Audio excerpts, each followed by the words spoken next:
Hey, welcome back. In this video, I'm going to show you how to sync Google Calendar with Apple Calendar.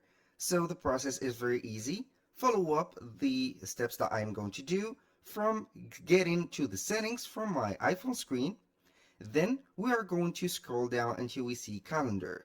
So we have here the calendar. I'm going to select it. Now we have the menu for the calendar, and what are we going to do is to head over the accounts.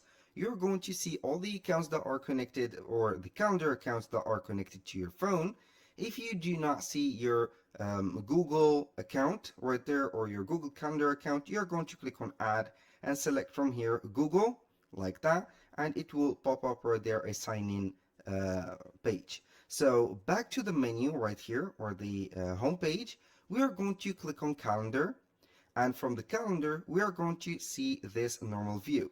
What are we going to do here is to click on calendars below, as you can see, like that, and it will show up the Gmail, Outlook, iCloud, and etc. So select from here to show the calendar from Google, and you're going to synchronize it and see all the events that are right there. If you like this video, please hit the like button and don't forget to subscribe.